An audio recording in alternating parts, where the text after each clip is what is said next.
Renault protested Racing Point's car, the legality of Racing Point's car in Formula One. They were accusing them of copying Mercedes' car from last year, which Racing Point did admit, hey, we looked at pictures, we copied the car, but we just didn't have help from Mercedes in theory. The investigation has been concluded. Honestly, I'll be totally honest. I'm a little bit uncomfortable talking about this Racing Point story because there's so much seemingly meaningless nonsense going on in this story where it's like, and what I mean by that is there's a lot of nerdy, technical stuff that I don't think actually matters to the outcome for you and me, the fans of Formula One. There's a lot of stuff like some teams said we don't like the result of the protest. We're going to protest the result of the protest. There's a lot of politics going on. But what matters in this story to me, most importantly, is that Racing Point has been fined $400,000. I guess it's not dollars, it's euros because I'm in America, they're in Europe. So Racing Point has been fined 400,000 euros. It's a solid amount. It's a lot. And really, I guess if you're designing a car for $250 million, it's not really that much in the scheme of things.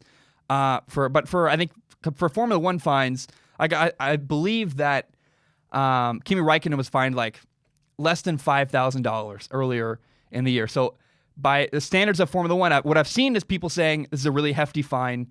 But what's even more important to me is that Racing Point has been deducted and had 15 points taken away from their campaign in the Constructors' Cup. So Racing Point loses 15 points. They also got fined 400,000 euros by the FIA. And interestingly enough, what I think is really key here, though, is that Racing Point will not be forced to redesign their car. They can keep their car as is. So the protest was, centering around the brake ducts, which are how air gets into the brake ducts for coolant, basically. And they look nearly identical as Mercedes' car from last year, from 2019. If you looked at them from the outside, it looked like a carbon copy. The protest and the inquiry and the investigation was all about what's happening on the inside. And so despite the fine and the points reduction, Racing Point's being allowed to keep their car as it is, which is a big deal. They don't need to redesign anything. And their car is a solid car as it is. So Racing Point now has 27 points in the Constructors' Cup championship. What do you call their campaign this year? They're down from having 42 points previously.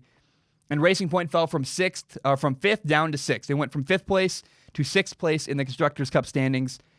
And to me, what is most important here is not the technical stuff, not really the money. The points matter, but really what's most important here is that the FIA, the governing body of Formula One, is sending a message to other teams. Do not copy other cars.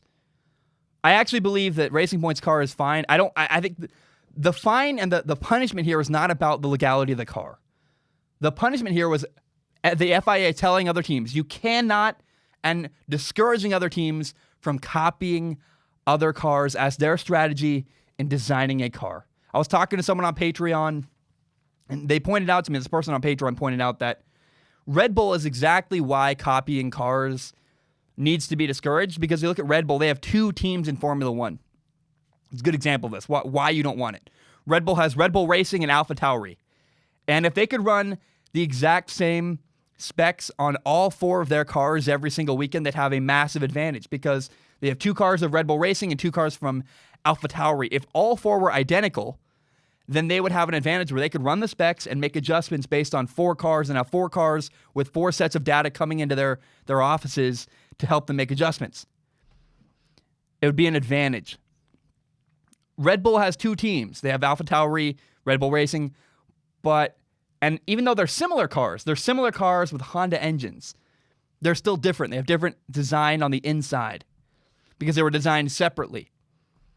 And the FIA did what they thought was right, which was to send a message that we don't want other teams to use copying as part of their strategy in designing a car. That makes sense to me. I think that is the key behind why Racing Point got the punishment they did. And you know what? If that's what the FIA wants, I think they're right to say that.